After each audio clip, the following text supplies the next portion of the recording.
நம பரமரிஷிப்யோம் நம பரமரிஷிப்யாம். ஹரி ஓம். குருர் பிரம்மா குருர் விஷ்ணு குருதேவோ மகேஸ்வரः. குரு சாக்ஷாத் பரம் பிரம்மம் தஸ்மை ஸ்ரீ குருமூர்த்தயே நிமைதம் ஸ்ரீ தக்ஷணாமூர்த்தயே.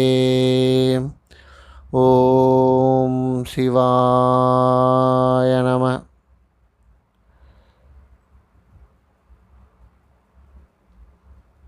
அடியேனுடைய ஆன்மீக வாழ்வியலில் ஏற்பட்ட அனுபவங்கள். இதில்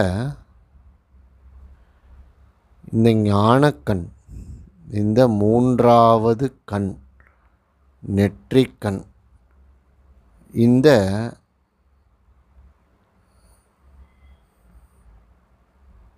நிலை பற்றி சில உண்மை அனுபவங்களை அடியேன் உங்கள் கூட பகிர்ந்து கொள்ள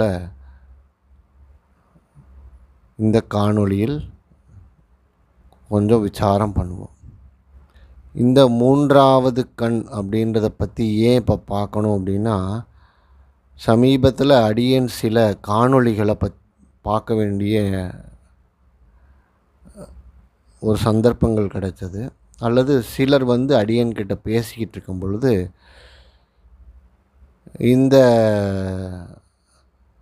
நெற்றிக்கண் அல்லது மூன்றாவது கண் அப்படின்னு திறக்கும் பொழுது அது பற்றின ஒரு அபரிமிதமான எதிர்பார்ப்புகள், அபரிமிதமான பல கற்பனையான பல விஷயங்களை சொல்லிக்கிட்டு இருந்தாங்க. அப்போ உண்மை நிலை என்ன அப்படின்னு சொல்ல வேண்டிய நிலை அங்கே உருவாச்சு.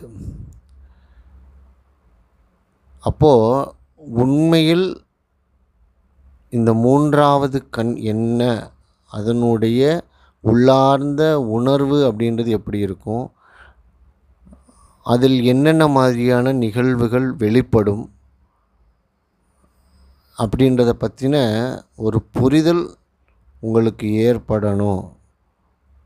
அதை என்னுடைய அனுபவத்திலிருந்து நேரடியாக சொல்லணும் அப்படின்றது தான் அடியேனுடைய விருப்பம். பலர் இந்த மூன்றாவது கண் பற்றி பலவிதமாக கற்பனை பண்ணிக்கிறாங்க. அதை பற்றி நிறைய நினச்சிக்கிறாங்க. அது ஒரு அபூர்வமான சக்தி. அது அந்த மூன்றாவது கண் திறந்துட்டால் பல அதிசயங்கள், அற்புதங்களை நிகழும் அப்படின்னு நினைக்கிறாங்க. ஆனால் உண்மையில் அந்த மூன்றாவது கண், அந்த ஞான தெளிவு, அந்த ஞான கண் அப்படின்ற ஒரு உணர்வு ஏற்படும் பொழுது அதனுடைய அனுபவம் முற்றிலும் வேறுபட்டதாக இருக்குது. அது ஒரு உள்ளார்ந்த விழிப்பு நிலை, ஒரு ஆழ்ந்த, ரொம்ப ஆழ்ந்த ஒரு விழிப்பு நிலை. அது அதாவது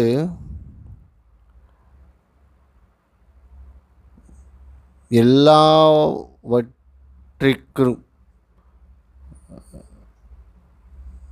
நம் கண் முன்னால் தோன்றும் அனைத்து காட்சிகள், தோற்றங்கள், அதனுடைய உண்மை நிலையை பார்க்கக்கூடிய மனத்தெளிவு அங்கே ஏற்படுது.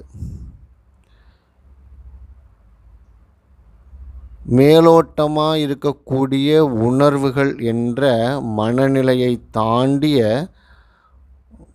ஒரு அனுபவ ஆழ்ந்த நிலை நமக்கு அங்கே ஏற்படுது. அந்த ஒரு நிகழ்வில் நாம் இந்த சரீரம், இந்த மனம், இந்த சிந்தனை அப்படின்ற நிலைகளோடு அதில் பங்கேற்கும் பொழுது கூட அந்த நிகழ்வை ஒரு சாட்சி பாவமாக தான் பார்க்கக்கூடிய ஒரு நிலை அங்கே நமக்கு ஏற்படுது.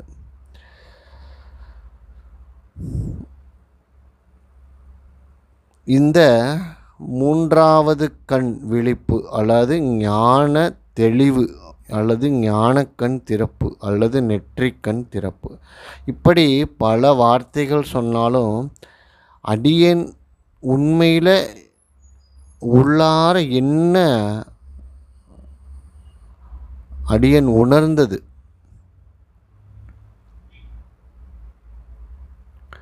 அதை தான் இப்போ நம்ம பார்க்க போகிறோம். முதல்ல இந்த மூன்றாவது கண் அப்படின்னு சொல்கிறோமே, அப்படின்னா முதல்ல என்ன? யோக மார்க்கத்தில், ஆன்மீக நிலையில் உள்ள யோக மார்க்கத்தில் நாம் பார்க்கும் பொழுது துரிய நிலை,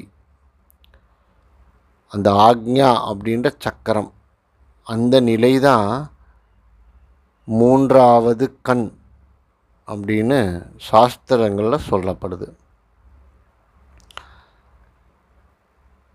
அது ஒரு சக்தி மையம் கிடையாது. சக்தி மையம் அப்படின்றது என்னென்னா, அது விழிப்படைய ஆரம்பித்த உடனே பல அற்புத சக்திகளை கொடுக்கக்கூடிய ஒரு சக்தி மையம். அது அப்படி பார்க்க ஆரம்பித்தோன்னா நாம் அஞ்ஞானத்தில் தான் இருக்கிறோன்னு அர்த்தம். உண்மை அது கிடையாது. அதை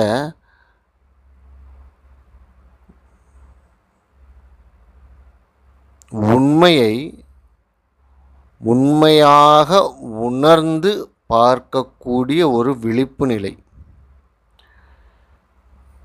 அதுதான் அந்த மூன்றாவது கண் அல்லது ஞானக்கண்.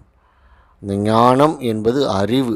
அறிவு அப்படின்றது என்னது? அறிவுகளின் மொத்த செறிவு என்பது ஞானம். அந்த அறிவு நிலை என்பது என்ன?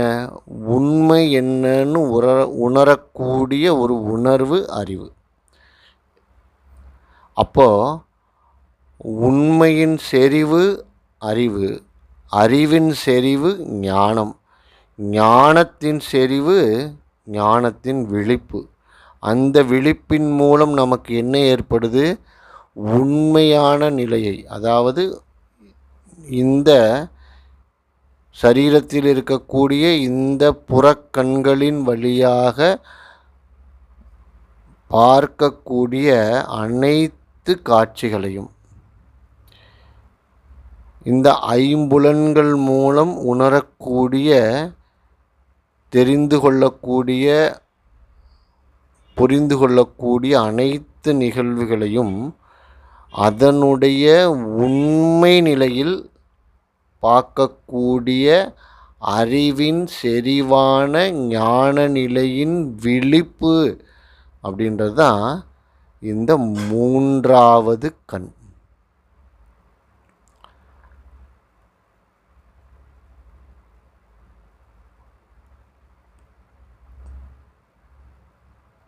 இந்த மூன்றாவது கண் இந்த உணர்தல், அந்த மூணாவது கண் திறந்துருச்சு, அதாவது ஞான ஒளி ஏற்பட்டது அப்படின்னா, இந்த சரீரத்தில் இருந்து இருக்கக்கூடிய நான் என்ன உணர்வோம்? முதல்ல தன் மனம், இந்த சரீரத்துக்குள் இயங்கிக் கொண்டிருக்கும் எண்ணங்களின் முடிச்சுகளாக இருக்கக்கூடிய ஒரு மனம், அதை உணர ஆரம்பிப்போம். நம்மளுடைய எண்ணங்களை நாம் பார்க்க ஆரம்பிப்போம். இந்த எண்ணங்களால் ஏற்படும்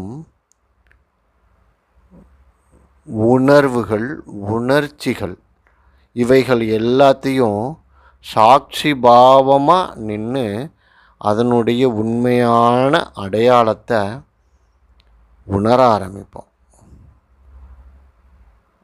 அதுதான் அந்த மூன்றாவது கண் திறக்கும் பொழுது நமக்குள் ஏற்படக்கூடிய அபரிவிதமான ஒரு வெளிச்சம், ஞான ஸ்வரூபம். அந்த ஸ்வரூப நிலை தான் அந்த விழிப்பு நிலை. அந்த விழிப்பு நிலை தான் மூன்றாவது கண்.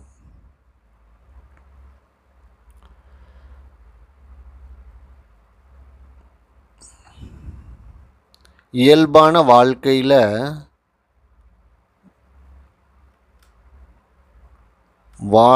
வாழும் பொழுது பலவிதமான கேள்விகள் நமக்குள்ளே எழுந்துக்கிட்டே இருக்குது. நான் யார் முதல்ல? இப்படி ஒரு வாழ்க்கை வாழ்ந்துக்கிட்டு இருக்கிறோமே, இது சரியான வாழ்க்கையா? இந்த வாழ்க்கையோட உண்மையான அர்த்தம்தான் என்ன? எதுக்காக வாழ்கிறோம்? இதுக்கு ஏதாவது ஒரு காரணம் இருக்கா? இதுக்கு என்ன அர்த்தம்? நான் இப்படி ஒரு வாழ்கிறேனே, இப்படி கஷ்டப்படுறேனே, இல்லை சந்தோஷப்படுறேனே, இப்படி பல நிகழ்வுகள் என்னை சுற்றி நடக்குது, அந்த நிகழ்வுகளை நானும் பங்கேற்றுக்கிறேனே, அதனால் சில நன்மைகளும் பல தீமைகளும் மாறி மாறி மாறி மாறி வந்துக்கிட்டே இருக்குது. இந்த நிகழ்வுகளுக்கெல்லாம் என்ன அர்த்தம்? ஒரு மனுஷன் ஏன் தொடர்ந்து துன்பப்பட்டுக்கிட்டே இருக்கிறான்? அல்லது ஒரு மனுஷன் ஏன் எப்போவுமே ஒரு மகிழ்ச்சியான நிகழ்வுகள்லேயே இருக்கிறான்? இது எப்படி இதெல்லாம் நடக்குது? இப்படி பல கேள்விகள் நமக்குள்ளே எழுது. அந்த கேள்விகளுக்கான பதிலை தேடுதல், அது உள்ளார்ந்த தேடுதல் ஆரம்பிக்கும் பொழுது தான் ஆன்மீகம் அப்படின்ற ஒரு நிலை நமக்கு ஏற்படுது. ஆனால் நாம் இந்த அஞ்ஞான வாழ்க்கையில் வாழ்ந்துக்கிட்டு இருக்கும் பொழுது என்ன பண்ணிடுறோம், அந்த கேள்விகள் எழும். அதற்கான ஒரு தேடுதல் என்பது உள்ளார்ந்த அந்த நிலை உள்ளே போகும் பொழுது வெளியில் இருந்து ஒரு டைவர்ஷன் ஏற்படும். யாராவது கூப்பிடுவாங்க, இல்லை ஏதாவது நாம் எதையாவது பார்த்து நம்மளுடைய கவனத்தை வெளிப்புறமாக மாற்றிடுவோம். அப்போ என்ன ஆயிடுது, அது அந்த இடத்தோடு அது அங்கே முடிஞ்சு போயிடுது. அதுக்கப்புறம் அதை பற்றின சிந்தனையே நமக்கு வராது. இதுதான் தொடர்ந்து நம்மக்கிட்ட நடந்துக்கிட்டே இருக்குது.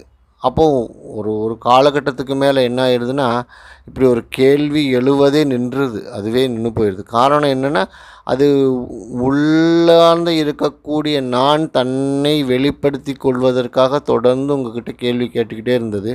அதை கவனிக்க நாம் தவறிட்டோம். அதற்கு உண்டான பதிலை தேட நாம் தவறிட்டோம். அப்போ கேள்வி கேட்க ஆரம்பிக்கும் பொழுது தொடர்ந்து சொல்லிக்கிட்டே இருக்குது, ஒரு கேள்விகள் கேட்டுக்கிட்டே இருக்குது. அதுக்கு நம்ம பதில் சொல்கிறதுக்கு முற்படவே இல்லைன்னா யார் உங்ககிட்ட கேள்வி கேட்பா? நம்மளை யாருமே நம்மகிட்ட கேள்வி கேட்க மாட்டாங்க.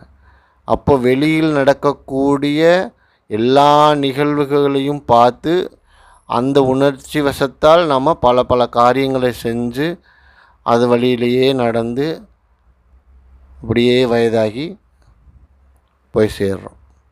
இப்படி தான் நம்மளுடைய வாழ்க்கை, அன்றாட வாழ்க்கை முறை நடந்துக்கிட்டே இருக்குது. எப்பொழுது இந்த ஆன்மீக பயணத்தில் வரும் பொழுது அடியேனுடைய ஒரு மகா புருஷர், ஒரு பெரிய ஞானி அவர்கள் சில உபதேசங்கள் செய்து பொழுது உள்ளார்ந்த ஒரு உணர்வு ஏற்பட்டது. அப்படி ஏற்படும் பொழுது அடியேன் அதை பற்றி விசாரம் பண்ணி தியானத்தில் அமர்ந்தோம். அப்படி தியானத்தில் அமர்ந்தும் பொழுது ஒருவித புரிதல், ஒரு உள்ளார்ந்த ஒரு அனுபவம் அங்கே ஏற்பட்டது. அப்போ தொடர்ந்து அந்த ஞான தெளிவு ஏற்படுவதற்கான அந்த உபதேசத்தை பற்றி சிந்தனை செய்து அதில் ஆழ்ந்து யோசிச்சுக்கிட்டே அந்த தியானத்தில் அமரும் பொழுது உள்ளிருந்து பல பல கேள்விகள் எழுந்துக்கிட்டே இருந்தது. அவற்றையெல்லாம் பார்க்கும் பொழுது ஒரு இடத்துல அந்த கேள்வி உதயமாகிறத அடியேன் ஒரு சாட்சி பாவமாக பார்க்குறேனோ அப்படின்ற ஒரு உணர்வு ஏற்பட்டது. அந்த கேள்வின்றது உருவாகிறது ஒரு நிலையாகவும், இந்த நான் என்கின்ற ஒரு நிலை ஒரு நிலையாகவும், அந்த நான் என்கின்ற நிலை அந்த கேள்வி எழக்கூடிய அந்த உணர்வை சாட்சி பாவமாக நின்று கவனிச்சுக்கிட்டு இருக்கிற மாதிரியான ஒரு உணர்வு ஏற்பட்டது. அந்த உணர்வு தான் ஞான விழிப்பு, மூன்றாவது கண்ணின் விழிப்பு நிலையின்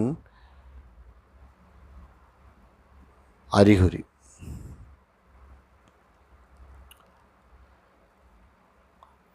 அப்படி ஏற்படும் பொழுது அதை தொடர்ந்து அந்த அனுபவத்தை தொடர்ந்து புரிஞ்சுக்கிறதுக்கு முற்படும் பொழுது அந்த கேள்விகள், அதை சார்ந்த எண்ணங்கள் எல்லாமே மெதுவாக குறைய ஆரம்பித்தது. மனம் அப்படியே அமைதியாக, ஒரு அமைதியான சாந்தமான நிலையில் அப்படியே அமைதியாக அப்படியே செட்டில் ஆச்சு. அப்பொழுது ஒரு வித்தியாசம் ஏற்பட்டது. இதற்கு முன்னால் அப்படி ஒரு அனுபவம் அடியேனுக்கு ஏற்படலை. அங்கு பலவிதமான ஒருவித உள்ளார்ந்த ஒரு அனுபவம், எப்படி இப்படி இப்படி பூமி இப்படி பழக்கிற மாதிரின்னு வச்சுக்கோங்களேன். ஒரு எக்ஸாம்பிள் நான் சொல்கிறேன். It's not like that. அது ஒரு பக்கம் ஞானத்தின் நிலையாகவும், இன்னொரு ஞானம் அப்படின்றது உண்மையின் நிலையாகவும், அந்த உண்மை நிலைக்கு மேலே நாம் ஏற்படுத்தி கொண்ட கற்பனை நிலைகள் அதிலிருந்து பிரிஞ்சு இப்படி பிளந்து நிற்கிற மாதிரியான இரண்டு நிலைகளாக அதை பார்க்கக்கூடிய ஒரு அனுபவம் ஏற்பட்டது. எப்படின்னா, இந்த உடல், இந்த சரீரம் அப்படின்றது நான் இல்லை அப்படின்ற ஒரு உணர்வு. இந்த சரீரமே நான் இல்லை அப்படின்னு உணரும் பொழுது அதற்குள் ஏற்படும் அனைத்து விதமான நிகழ்வுகளும் அடியேனை சார்ந்தது இல்லை. அப்போது இந்த மனம், இந்த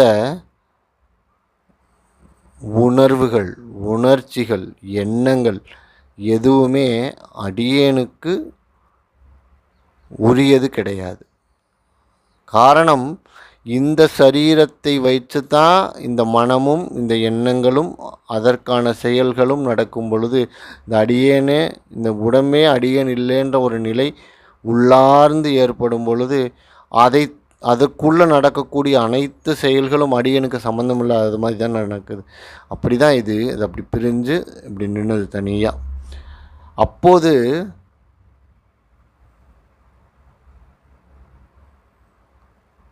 ஒரு உண்மை புரிய ஆரம்பித்தது. இந்த கண்களால் ஒரு காட்சியை பார்க்கக்கூடிய ஒருவன், அந்த பார்க்கக்கூடிய ஒருவன் நான் இல்லை. அந்த பார்வை, அந்த பார்வையின் அனுபவம், அந்த அனுபவத்தை உண்மை நிலையாக பார்க்கக்கூடிய அறிவு நிலை, அதுதான் உண்மையான நான் என்ற ஒரு தெளிவு ஏற்பட ஆரம்பிக்கிறது. அந்த தெளிவு தான் இந்த மூன்றாவது கண் அப்படின்றதுக்கு உண்டான ஒரு புரிதல், ஒரு அனுபவம். அந்த நிலை வரும் பொழுது அந்த உள்ளார்ந்த விழிப்பு என்பது அதிகமாகிக்கிட்டே போகும். தொடர்ந்து அதுக்கு அந்த விழிப்பு நிலை அதிகமாகுதுன்னு எவ்வளோ நேரம் அது நடக்கும் அப்படிலாம் கிடையாது, உடனே நடக்கும். அது நடந்து முடிந்ததுக்கு அப்புறம் தான் இட்ஸ் லைக் ஒரு ஃப்ளாஷ் லைட் மாதிரி, அவ்வளோதான், முடிஞ்சது. அதுக்கப்புறம் அதை உணரும் பொழுது தான் இதெல்லாம் நமக்கு பின்னால் தெரியும். இதெல்லாம் இப்படியெல்லாம் நமக்கு அதனுடைய வெளிச்சத்தினால் அது நமக்கு புரிய ஆரம்பிக்கும். அத்தகைய ஒரு புரிதல் ஏற்பட்டு அதிலேயே நாம் தொடர்ந்து அந்த அனுபவத்தை அனுபவிக்கும் பொழுது, தொடர்ந்து அதை அனுபவிக்கணுன்ற எண்ணத்தில் அங்கேயே அதில் நம்மளுடைய கவனத்தை நிலைநிறுத்தும் பொழுது தான் இந்த மூன்றாவது கண் அந்த நெற்றிக்கண், இந்த ஞான ஒளி அப்படின்ற ஒரு விழிப்பு நிலையை நம்மால் முழுமையாக உணர முடியும். இப்படித்தான் இதனுடைய அனுபவங்கள் இருக்குது. அதுதான் அடியேன் ஆழ்ந்து அனுபவிக்கும் பொழுது அடியேனுக்கு ஏற்பட்ட அனுபவ நிலைகள். ஆனால் நடைமுறையில் பல தவறான புரிதல்கள் இருக்குது. இந்த மூன்றாவது கண் திறந்துட்டா நமக்கு எதிர்காலம் என்பது தெரியும். மற்றவர்களை பற்றி ஒரு மைண்ட் ரீடிங் சொல்கிறோம் இல்லைங்களா, அப்படி நம்ம முன்னால் வந்து நின்னோடனே அவங்கள பற்றின முழு விவரங்களும் நமக்கு தெரியும். அதிசய சக்திகள் வரும்.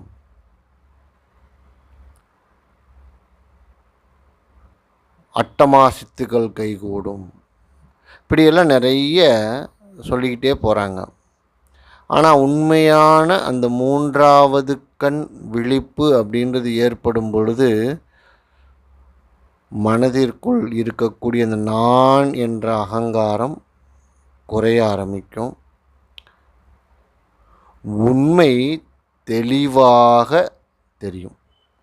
அந்த உண்மை அப்படின்ற அந்த அறிவு, அந்த அறிவின் செறிவான ஞானம், இவைகளுக்குள் சூட்சமமாக இருக்கக்கூடிய ஒரு சிறு நிலைகள் தான்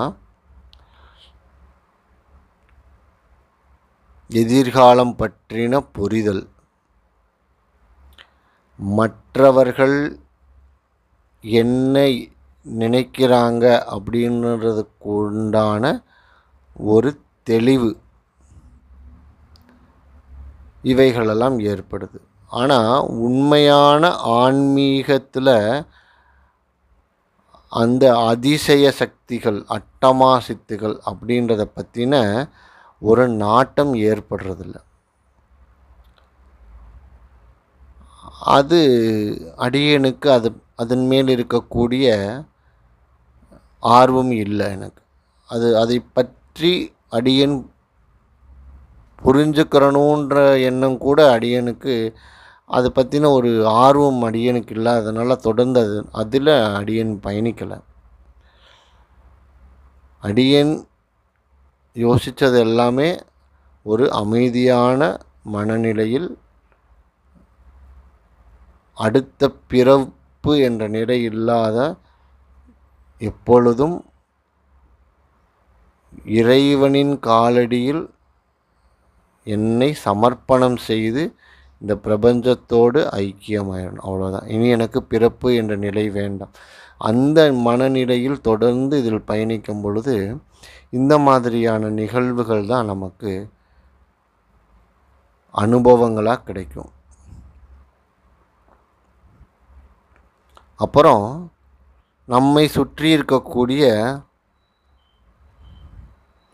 மாயையான பல விஷயங்களை மாயை என்று புரிதல் ஏற்படுது. அந்த மாயை அப்படின்ற நிலை அது இப்போவும் நம்ம கூடயே தான் இருக்கும். நம்ம தனியாலாம் ஒன்று இது மூன்றாவது கண் வந்தோன்னே எல்லாமே மறைஞ்சு போயிடும், அப்படி கிடையாது. நமக்கு முன்னால் அந்த மாயையான நிலைகள் எல்லாமே நடக்கும். நமக்கு முன்னால் எல்லாவித நிகழ்வுகளும் அது அப்படியே தான் இருக்குது. இதுக்கு முன்னால் எப்படி இருந்ததோ அது இப்போவும் அப்படியே தான் இருக்கும்.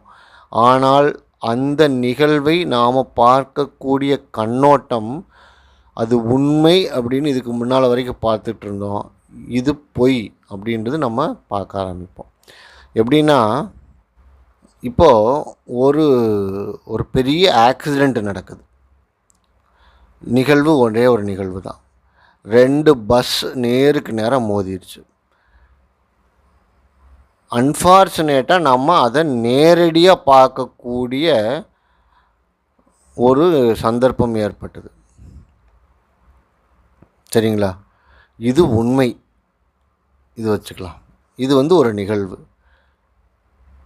ஒரு திரைப்படத்துக்கு போகிறோம். அங்கே 2 பஸ் அதே மாதிரி நேருக்கு நேர் மோதிக்கிடுச்சு.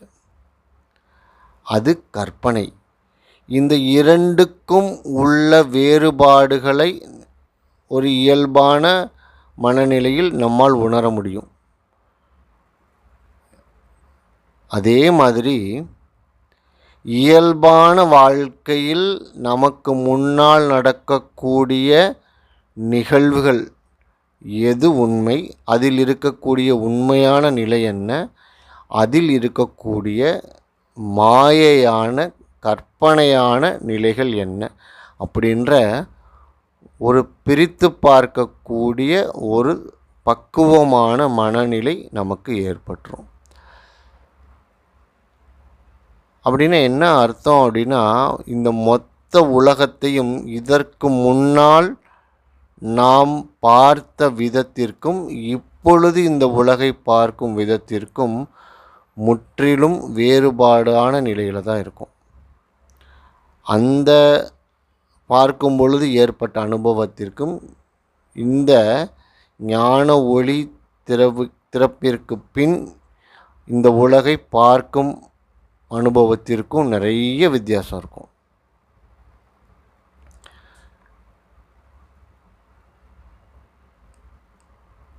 நார்மலாக நம்ம மனசில் என்ன செய்கிறோம்,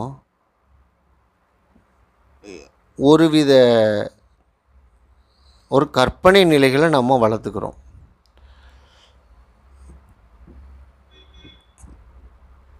எப்போவுமே ஒரு எண்ணம் நமக்கு எழும்பொழுதே அதற்கான முடிவை, அதற்கான தீர்வை முடிவு பண்ணிக்கிட்டு தான் அந்த எண்ணமே உருவாகுது. இப்படி செஞ்சுட்டா அது நடந்துடும், இது செஞ்சுட்டா அப்படி நடந்துடும் அப்படின்ற ஒரு முடிவுரை, அதோடைய ரிசல்ட்டை தீர்மானிச்சுக்கிட்டு தான் ஒரு எண்ணம் அப்படி உருவாகவே ஆரம்பிக்குது. நல்லா நம்ம கவனித்து பார்த்தோன்னா நமக்கு தெரியும். அப்புறம் என்ன பண்ணிக்கிறோம், இது நாம் அடுத்தவர்களை விட சிறந்தவர்களா, இல்லை அவங்க ரொம்ப கெட்டவங்க, அவங்க அளவுக்கு நான் கெட்டவன் கிடையாது, இந்த நிகழ்வு அவங்கள விட நான் நல்லா செஞ்சுருக்கிறேன், இல்லை என்னை விட அவர் கொஞ்சம் குறைவாக தான் செஞ்சுருக்கிறார், இப்படி ஒப்பிட்டு பார்த்துக்கிட்டே இருக்கிறது, அடுத்தவர்களுடன் நம்மை ஒப்பிட்டுக்கிட்டே இருக்கிறது. அடுத்தது பழைய நினைவுகள், அது நல்ல நினைவுகளை தொடர்ந்து நாம் நம்ம மனசுக்குள்ளேயே வச்சுக்கிட்டே இருந்தோம்னா அது அகங்காரத்தை அதிகமாக்கிக்கிட்டே போகுது. நமக்கு நடந்த துன்பமான நிகழ்வுகளை தொடர்ந்து நம்ம மனசுக்குள்ளேயே வச்சுக்கிட்டே இருக்கும், அந்த நிகழ்வுகளின் நினைவுகளை வச்சுக்கிட்டே இருக்கும் பொழுது ஒரு பகை, ஒரு கோபம், ஒரு துன்பமான மனநிலை இதெல்லாம் நமக்கு தொடர்ந்து ஏற்பட்டுக்கிட்டே இருக்குது. இவைகள் எல்லாம் சேர்ந்தது தான் மாயை. இவைகள் எல்லாத்தையும் ஒரு நிகழ்வின் பொழுது, ஒரு காட்சி நம்மளுக்கு தெரியும் பொழுது இந்த நிலைகளை எல்லாம் ஒதுக்கி பார்க்கக்கூடிய ஒரு அறிவு நிலை நமக்கு ஏற்படும் பொழுது தான் அந்த உண்மை என்னன்னு நம்மளால் உணர முடியும்.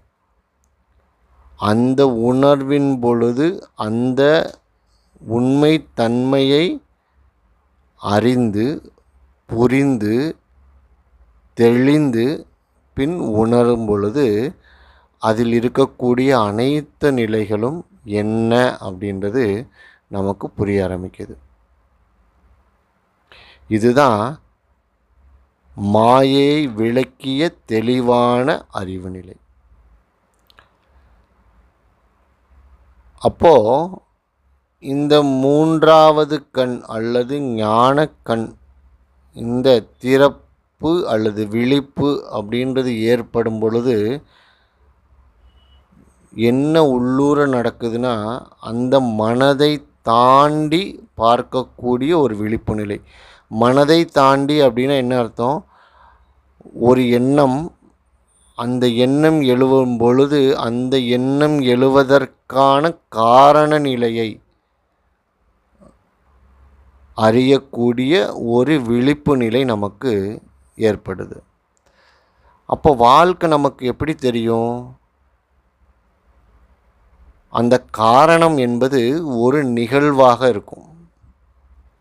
அப்போ எல்லாமே ஒரு நிகழ்வுகளாகவே நமக்கு தெரிய ஆரம்பிக்கும்.